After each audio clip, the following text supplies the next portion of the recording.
조금 양이 많습니다. 재미없고.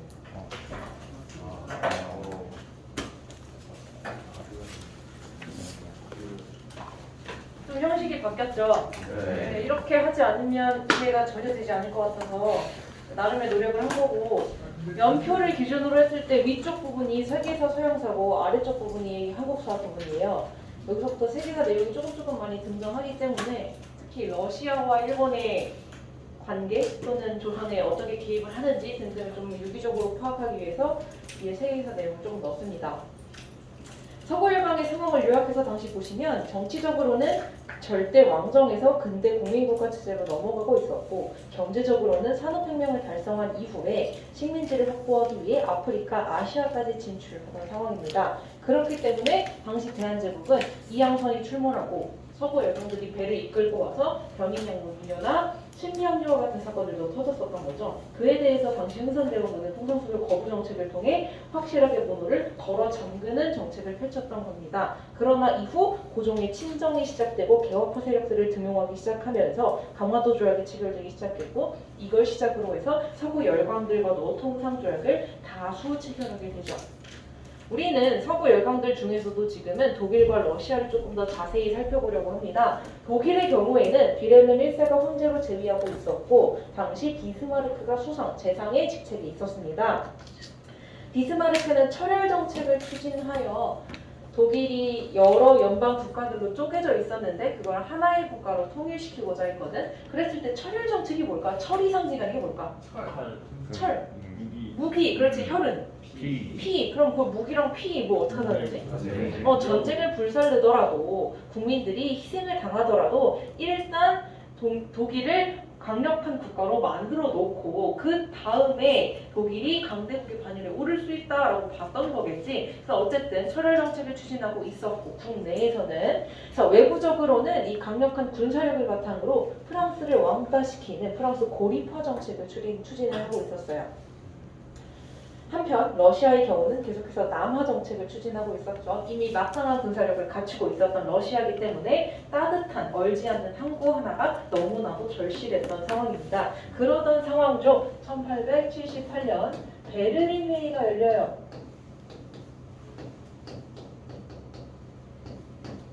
사실상 베를린 회의의 계기가 된 이유는 콩고 문제를 둘러싼 영유권 논쟁이었어. 콩고가 아프리카의 한 땅이거든? 근데 저 지역을 둘러싸고 서구 열강들이 대립을 했던 거야. 근데 저게 중요하다기보다 우리가 한국사를 배움에 있어서는 이 회의를 주최했었던 의장이 바로 비스마르크다. 비스마르크가 어느 나라 사람이다? 독일 사람이다. 이게 가장 중요한 포인트겠죠. 이 회의에서 결정된 사항은 참 여러 가지가 있습니다. 일단은 러시아의 남하 정책을 저지했어요.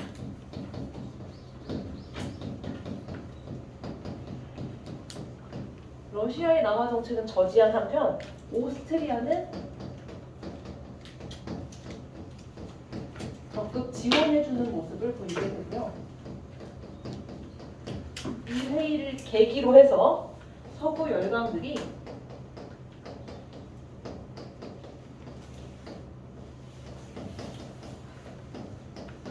아프리카를 분할 통치하는 게 본격화됩니다.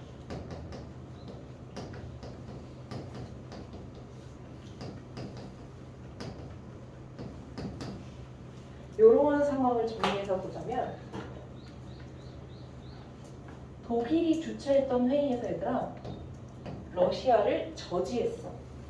이 회의 이후에 러시아랑 독일의 관계는 어떻게 될까? 안 좋아질 수밖에 없지, 그치? 그래서 관계로를 그려보자면 독일과 러시아는 이 회의 이후에 사이가 나빠졌어. 또 생각을 해보자. 독일이 주최한 이 회의에서 오스트리아는 적극적으로 지원하겠대. 독일과 오스트리아의 관계는 어떻게 될까? 좋아지겠지. 그래서 독일 편에 오스트리아가 가담을 하게 돼.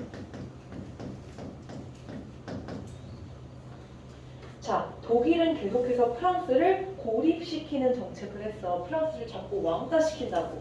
프랑스는 독일을 좋아할까? 싫어해. 독일이 프랑스를 왕따시키니까 프랑스도 독일을 싫어해. 프랑스는 왕따가 될 순 없어. 누굴 친구로 만드는 게 최적의 방법일까? 러시아. 그렇지. 이렇게 붙어놓게 돼. 그리고 이 프랑스가 아프리카 지역 중에 하나였던 튀니지를 둘러싸고 문제가 생겨.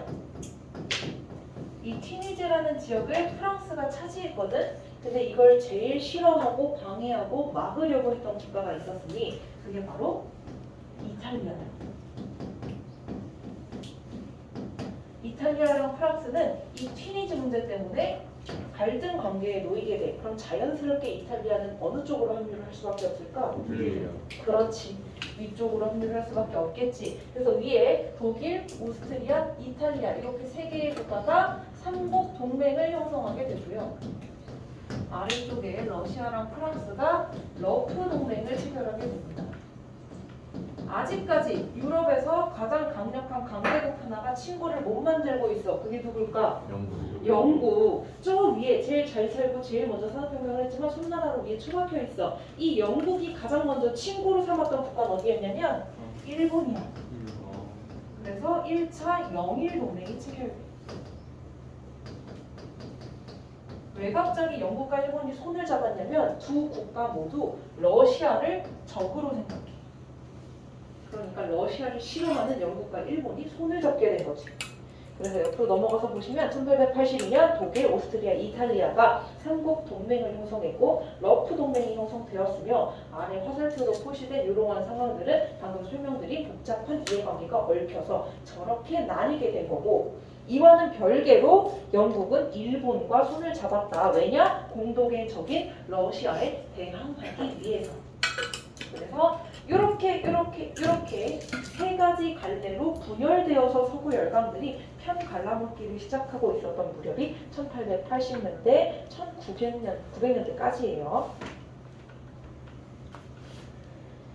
자, 대한제국의 상황으로 다시 돌아오게 되면 당신이 이때 어쨌든 명칭은 조선이겠죠. 근데 대한제국까지 배웠으니까 이렇게 써놓게 했는데 조선은 강화도 조약을 시작으로 서구 열강들과 통상조약을 체결하면서 지금부터는 조선의 문제에 개입하는 서구 열강들 주변 국가들이 늘어나기 시작했어. 그 흐름도를 좀 정리를 해보면 얘들아 가장 먼저 조선에 많은 영향력을 행사했던 국가는 청나라야. 그래서 우리가 무슨 일이 생길 때마다 왕이 청나라한테 군사 좀 보내줘라고 하면서 도움 요청을 했었던 게 기억이 날 거야. 그러니까 초반에는 청나라 일본보다 훨씬 더 조선 문제에 많이 개입을 했어. 그러나 청나라랑 일본 사이에 청일전쟁이 발발을 하게 돼. 청일전쟁에선 누가 승리해? 그렇지. 일본이 승리해서 무슨 조약을 체결할까? 그렇지. 시모노세키 조약을 체결하게 돼.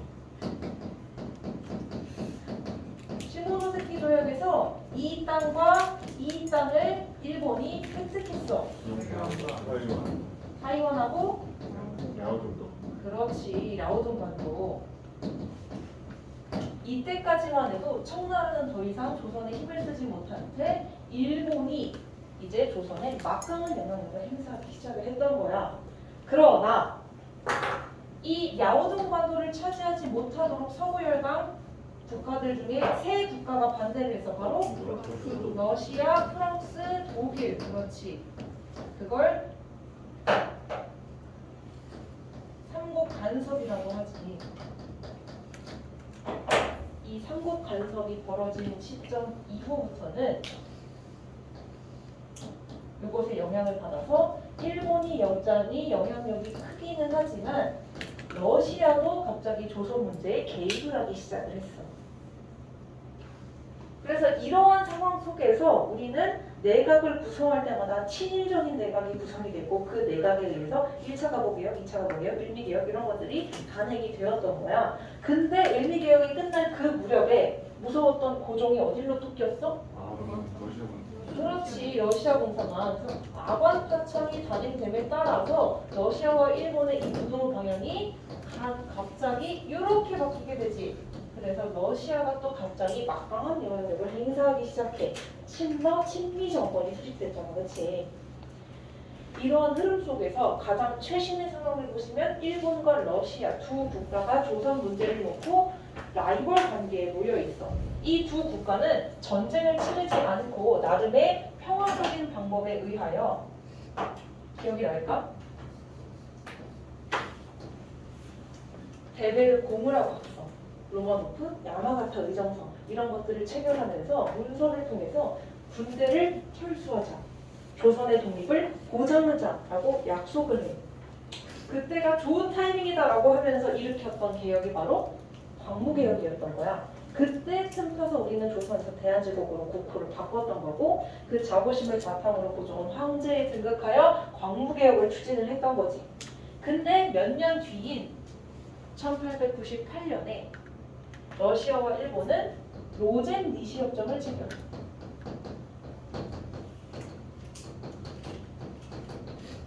로젠-니시 협정의 내용은 얘들아, 러시아보다 일본이 한반도의 경제적 측면에 있어서 우위를 점한다라는 걸 러시아가 인정을 한 거야.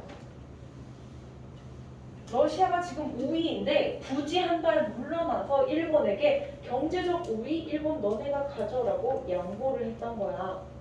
그랬을 때 일본은 기분이 좋지. 방심하고 있었어. 근데 1903년 무슨 사건이 터지게 되냐면 용암포 사건이 터져.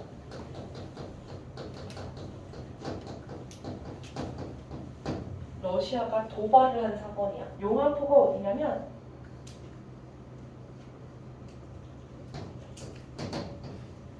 여기가 용암포야. 러시아가 이 지역을 불법적으로 점령하고 조차를 하겠다라는 요구를 했어. 조차를 하겠다라는 요구는 다분히 경제적인 의도가 내포되어 있는 요구야. 그럼 일본에선 기분이 나쁘지. 지들이 기껏 양보해서 경제적인 우위를 우리에게 인정해줬는데 그 몇 년 됐다고 용암포를 조차해? 너네 경제적인 우위를 침범한 거야 라고 생각을 했어. 한반도 땅을 둘러싸고 러시아랑 일본이 일촉즉발의 위기 상황에 도래한 거야. 당장이라도 전쟁이 터져도 이상하지 않을 만큼 피 튀기는 상황 속에서 눈치가 빨랐던 고종은 재빠르게 국외 중립 선언을 하게 돼. 비록 러시아랑 일본이 한반도 땅과 관련하여 불꽃 튀는 경쟁이 시작될 것 같지만 우리 대한제국은 아무것도 몰라요. 우리 대한제국은 아무 잘못이 없어요 라는 선언을 하는 거지. 실제로 주변 국가였던 영국, 프랑스, 독일, 이탈리아, 청나라 등등의 국가들이 그래 맞아 대한제국이 무슨 잘못이야 지들끼리 싸우는 게 맞아 라고 인정을 해줬어. 그러나 그런 것과 관계없이 일본은 짜증이 났기 때문에 리소낭과 임천항의 정박 중이었던 러시아 군함을 공격하게 돼. 이 선제 공격을 시작으로 하여 러일 전쟁이 발발을 하게 됩니다. 일본은 여기서 한 번 더 멀티태스킹 능력을 적극 발휘하여 러일 전쟁을 수행함과 동시에 대한제국을 식민지로 만들어갈 수 있는 단계를 차근차근 밟아 나가게 되는데 그래서 우리가 외워야 할 초록색으로 표시된 여러 가지 조약들, 협약들이 등장을 하는 겁니다. 가장 먼저 한일의정서. 주요 내용을 요약하자면 군사 전략상 필요한 지점을 점령할 수 있다라는 거야. 필요한 지점을 사용할 수 있다, 점령할 수 있다. 자료에서 맞춰볼게. 자료 2번에 보시면 한일의정서가 나와 있어요. 앞에는 쭉 읽어보시면 되고 여기가 포인트. 여기가 포인트일 것 같은데 일본 제국 정부는 전황을 목적으로 달성하기 위해 전략상 필요한 지점을 수시로 사용할 수 있다. 우리가 이해하기 쉽게 마음 깊숙이 와닿을 수 있게 비유를 한번 해줄게. 화성중 애들이 운동장을 필요할 때 사용할 수 있다. 괜찮아? 안 괜찮아? 안 괜찮아? 그래, 쓸 수도 있지. 그치? 나쁜 짓만 안 하면 되지. 그런 마인드였겠지.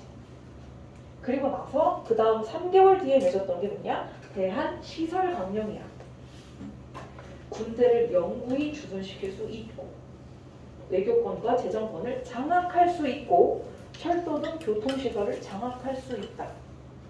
얘들아, 화성중 애들이 운동장을 장악해도 돼? 진짜? 약간 단어가 어떻게 되었어, 뉘앙스가? 약간 거슬리기 시작했어, 그치? 그리고 나서 1904년 8월 또 3개월 만에 1차 한일협약을 체결해. 재정고문 메가타와 외교고문 스티븐스를 파견하게 돼.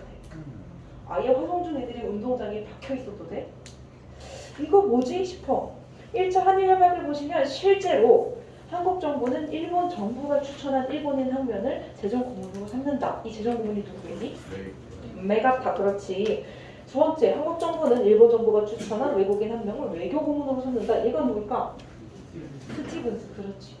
사람까지 파견하겠대. 일본인이랑 외국인을. 선을 점점 세게 넘고 있어. 근데 이 당시 조선은 다단계에 스며들듯이 하나하나 스며들고 있었던 거야. 이렇게 우리가 다단계에 발을 디디고 있었을 때 일본은 대외적으로는 러일 전쟁을 수행하고 있었죠. 빨간색 화살표를 타고 쭉 올라가 볼게요.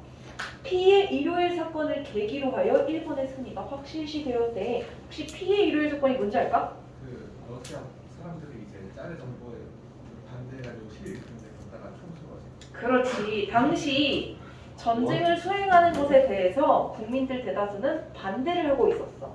당시 러시아의 정권은 조금 강압적인 전제 정치를 추구하고 있었거든. 어쨌든 그러한 것이 맞물려서 당시 상트페테르부르크라고 하는 러시아의 한 지역에서 공장 노동자들이 대거 시위를 일으켰어. 정부에 반대하는 시위를. 근데 그 반정부 시위를 국가가 어떻게 진압했냐면 싹 다 총 쏴서 죽였어.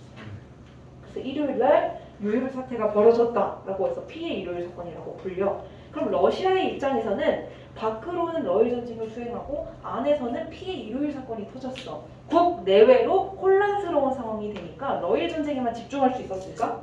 어려웠어. 그게 일본에게는 좋은 찬스였던 거야. 그래서 자료 1번을 보시면 러일 전쟁과 관련된 내용을 간략하게 서술해 놨는데요. 혹시 모를까봐.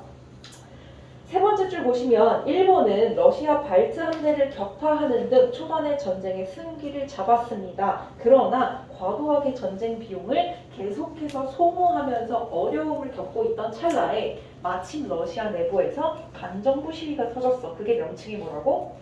피해 일요일 사건이었다고. 그래서 러시아도 전쟁을 하기 어려운 상황이 된 거지. 그래서 이때다 싶어서 우세하게 승기를 확실히 잡았던 게 바로 일본이었던 거야.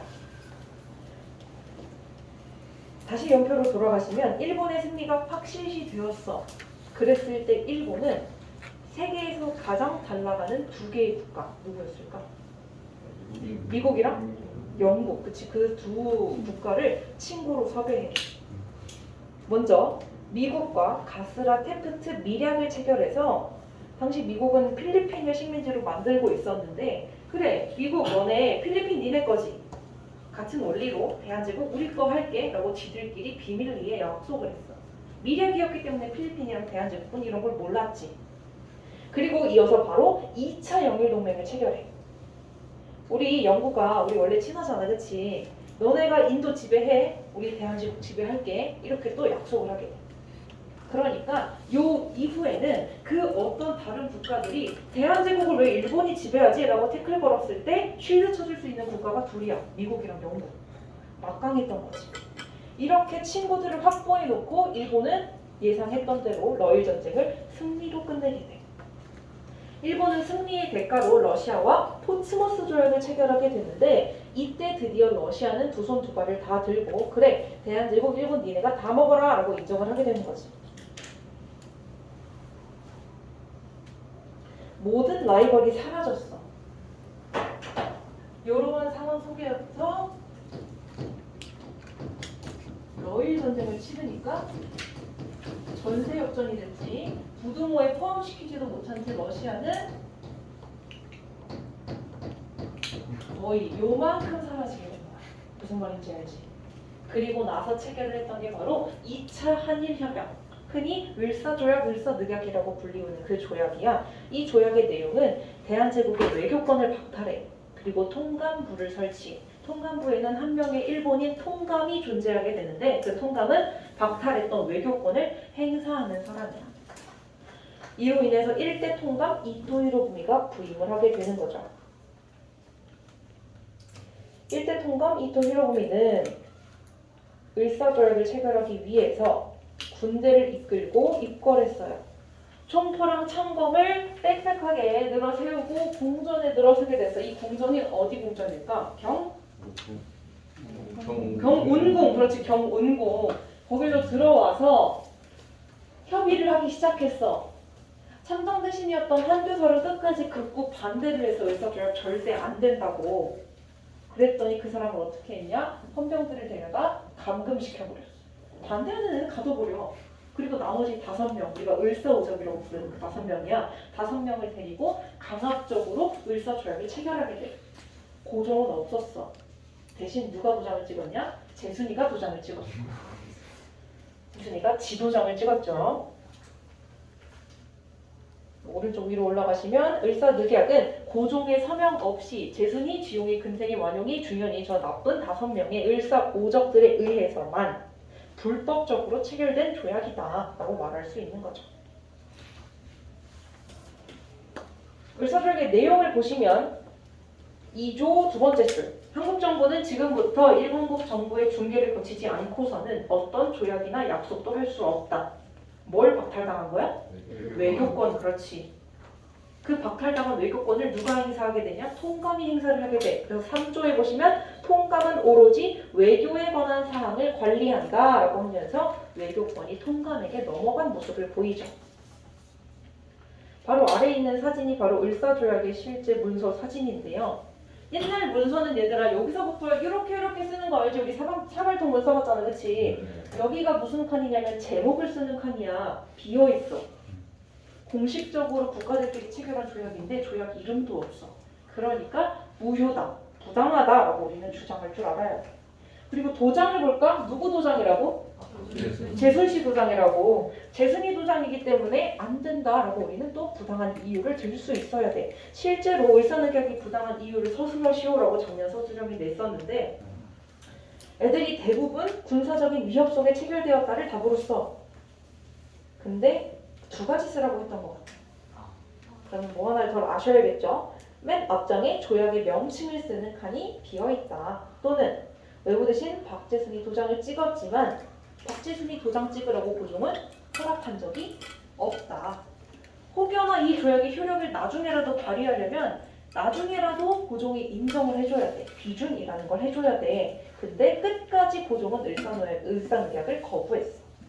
그러니까 부당하다라고 우리는 총 3가지의 이유를 들어서 반발할 수 있어야겠죠. 을사조약 체결에 반발하면서 아래에 있는 것처럼 여러 사람들이 크게 저항을 하게 됩니다. 자료를 읽고 돌아올게요. 장지연의 시일야 방성대국이요. 시일야 방성대국. 한자로 무슨 말이냐? 이날이 되어 크게 소리치며 목 놓아 운다라는 소리야. 그래서 장지연은 을사조약 체결에 반대하면서 이러한 사설을 황성신문이라는 신문에 게재를 하게 돼요. 첫 번째 줄, 저 개되지만도 못한 이 문구를 보시면 무조건 장지연일 겁니다. 개되지만도 못하다라고 평가하는 인물들은 바로 을사오적들이야. 밑줄 친 부분, 4,000년의 강토와 500년의 사직을 다른 나라에 갖다 바치고 2천만 국민을 태국의 노예로 만들었다. 밑줄 친 부분이 가리키는 건 을사조약의 체결이겠죠. 을사조약 체결에 반발하면서 장지연이 시일야 방성대국을 출처보면 어떤 신문에 게재했다? 황성신문. 그렇지. 뒤이어 자료 7번. 민영환은 분노를 참지 못하고 스스로 목숨을 끊었어요. 민영환의 자결과 관련된 사료인데요. 여기서도 마찬가지 일본의 행위. 어떤 조약을 가리킬까요? 을사조약을 가리키겠죠. 그렇죠. 그 이외에도 조병세나 이승술 같은 사람들은 을사오적을 처벌하자라는 요구를 담아 상소문을 올렸고 상인들은 철시운동을, 학생들은 동맹휴학을 전개하였고 전국 각지의 의병들이 한 번 더 일어나서 을사의병이 본격적으로 시작되게 됩니다. 넘어가서 마지막 페이지. 라고 해도 너무 많죠.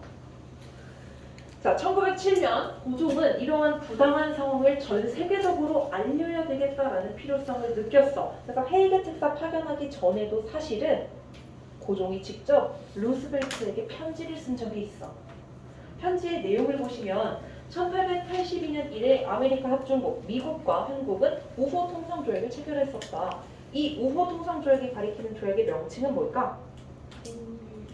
조미수호 통상 조약. 그렇지. 그 말인즉슨 편지 서문을 열 때 다짜고짜 본론부터 말할 수 없으니 우리 예전에 조미수호 통상 조약 체결할 그 시절부터 친하게 지내오잖아 라고 시작을 하는 거야.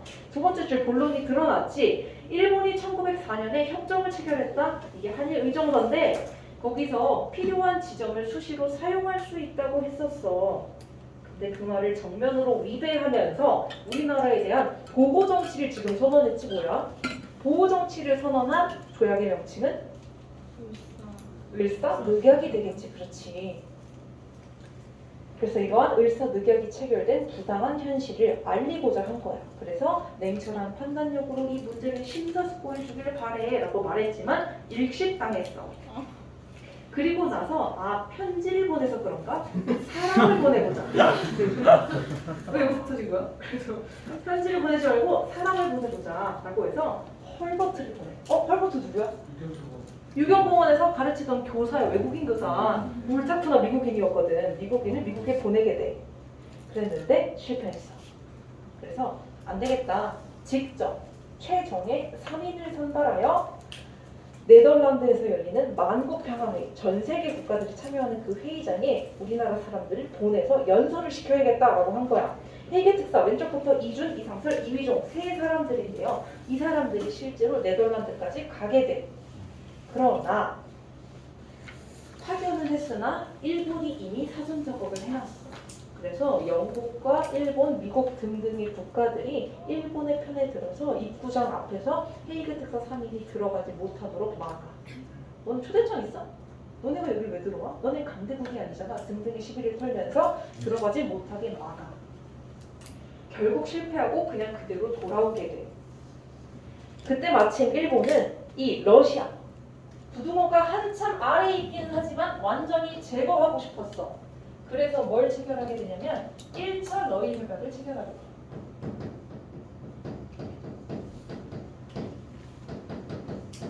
1차 러일 협약의 내용은 일본이 한반도에 대한 우위를 가진다, 정한다 라는 걸 한 번 더 확인 사살시킨 거고, 또 하나 러시아가 혹여나 한반도 끝자락까지 와서 또 깔짝깔짝 될까봐 러시아 너네는 북만주에 썩 물러나 있고 남만주까지 일본이 영향력을 좀 행사할게 라고 경계선을 명확히 그은 거야. 그래서 옆에 지도를 그려놨는데 이런 식으로 러시아가 여기까지 내려올까봐 이걸 경계선으로 북만주는 러시아, 남만주는 일본이 특수권익을 차지한다. 그러니까 저기 멀찌감치 위쪽에 너네 거기까지만 와 라고 막은 거야. 그게 1차 러일 협약인 거죠.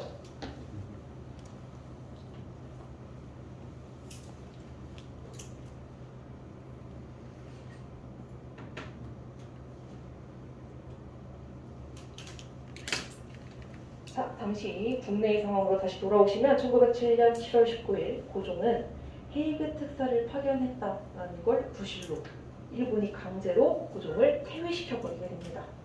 고종 네가 헤이그 특사 보냈지? 라고 하면서 강제로 퇴위를 시켜버리게 됩니다. 그리고 이어서 일본은 한일 신협약, 정미 7조약이라고도 불리우는 이 협약을 체결해서 통감이 원래는 어떠한 권한만 지니는데 외교만 지니는데 내정 전반을 장악할 수 있도록 바꿔버리게 돼. 국내 정치 전체를 뒤흔들 수 있는 존재로 자리매김하게 되지. 또한 중요했던 건 이 정미칠조약의 비밀 부속각서로서는 군대를 해산시킨다라는 조치가 있었어. 그거에 반발하면서 시위대 대대장이었던 박승환이 자결을 했거든. 박승환이 스스로 목숨을 끊었다라는 소식이 군인들 사이에 퍼지니까 전국의 시위대와 지휘대의 군인들이 봉기를 일으키게 되었고, 이때 비슷하게 장인환과 전명훈은 스티븐스 외교 고문을 사살했고, 안중근은 이토 히로부미를 어디에서? 하얼빈역에서 사살을 하게 되죠. 그쵸? 그리고 이재명은 을사오족 중에 한 명이 이완용을 습격하게 돼. 근데 사살이 아니라 습격이야. 얘들아, 안 죽었어. 실제로 일화가 전해지는데 이재명이 오랫동안 이완용을 지켜보니까 주말마다 교회를 다니더래. 명동성당, 지금에 있는 그 명동성당을 다녔던 거야. 그래서 이재명이 이완용을 죽이려고 군밤 장수로 위장을 하고 칼을 숨긴 채 군밤이에요, 군밤? 군밤 장소를 위장을 해서 칼을 숨긴 채 이완용이 나오기만을 교회 앞에서 기다렸어. 이완용이 나왔어. 그래서 가마를 해치고 야 툭 찔렀는데 팔이 맞았어. 그래서 살았대. 그래서 죽이지 못하고 습격을 했다. 제명이가. 잘했지. 그래서 자료 여기 10번에 보시면 이게 정리 7조약의 내용인데 1조, 2조, 4조 이런 거 대충 읽어보시면 통감의 주도를 받을 거, 통감의 승인을 거칠 거, 통감의 동의가 필요하다, 통감이 임명한다 등등 전부 다 통감이 한다라고 얘기를 하고 있어. 통감이 외교를 넘어서서 정치적인 일들 전반을 관할하고 있다라는 느낌이 들죠. 그 밑에 비밀 부속각서, 군비를 정리한데 육군 1대대만 존치시켜서 황공. 그래도 황제를 지키는 한 개의 부대는 남겨놨어. 근데 그거 말고는 전부 어떻게 한다? 해산을 시켜버리게 된다. 이것 때문에 박승원이 자결을 했던 거죠. 다음 시간에 의병 얘기를 배우게 될 텐데 이때 해산된 군인들이 전부 다 빡쳐가지고 의병투쟁에 가담을 하게 돼. 그래서 을미의병, 을사의병, 마지막이 정미의병인데 그 정미의병 때 해산된 군인들이 대거 합류해. 원래 의병투쟁은 농민들이나 글공부하던 선비들이 일으킨 운동이잖아요. 유생들. 근데 거기에 총과 칼을 쓰는 군인들이 대거 합류하면서 정미의병이 빵 하고 터지게 되는 거지. 훨씬 더 군사적으로 막강한 형태를 지녔던 게 정미의병이다. 네, 다음 시간에 배울게요. 자, 그 이후는 한시간 번 쉬고 시작을 해야 될 것 같은데 신문지법을 시작으로 하나씩 대한제국의 국민들의 숨통을 조이고 대한제국의 국권을 앗아가는 작업을 시작합니다. 신문지법, 신문 맘대로 발행하지 못하도록 허가제로 바꾼 거예요. 허가는 당연히 누가 해주겠니? 일본이 해주겠지. 일본이 허가를 해줄 리가 없죠. 보안법, 집회 결사의 자유를 금지시킨 거야. 시위하지 말아라. 사립학교령, 사회의식 일깨우는 거 안 되잖아. 그치? 학교 맘대로 설립하지 못하게 막은 거야. 출판법, 신문지만 막았다가는 종이를 인쇄해서 찌라시를 날릴 수도 있고 책을 발간할 수도 있고 잡지를 발행할 수도 있어. 전부 다 출판은 압수할 수 있다, 금지할 수 있다, 확인하고 검열할 수 있다라고 바꿔버릴 거고 기유각서, 핵심적인 걸 가져갔네. 사법권을 박탈했어. 경찰사고 위탁각서, 경찰권도 박탈했어. 지금까지 보면 외교 진작 넘어갔어. 정치 통감한테 넘어갔어. 사법권, 경찰권 박탈당했어. 웬만한 게 다 박탈당했어. 그리고 최종적으로 한일 병합 조약을 들이민 거야. 3대 통감이었던 데라우치 마사타케랑 이완용 둘이 만나서 체결했어. 그래서 우리가 을사오적 중에서도 이완용 가장 나쁜 새끼로 이완용을 기억하고 있는 거는 바로 이 한일 병합 조약을 지 혼자 가서 체결했기 때문이야. 그래서 이로 인해서 순종은 퇴위가 됐고요. 일본의 식민지로 전락을 하게 됩니다. 그래서 아마 이 시점부터 1910년대, 20년대, 30년대 이렇게 수험생 시간에 배웠었죠. 여기까지가 일제강점기 직전의 상황이고 사료로 넘어가서 마지막 한일병합조약의 체결 과정을 보시면 한일병합조약은 친일단체였던 일진회를 일본이 부추겨서 한일합방을 해야 된다는 여론을 조성했어. 그리고 나서 군대를 배치시키고 이완용과 데라우치가 둘이 사인해서 도장 찍었던 게 바로 한일병합조약이야. 그래서 그 내용을 보시면 뭐 당연히 1조 한국 황제폐하는 한국 전부에 관한 일체의 통치권을 완전히 또 영구히 일본 황제폐하에게 양려한다.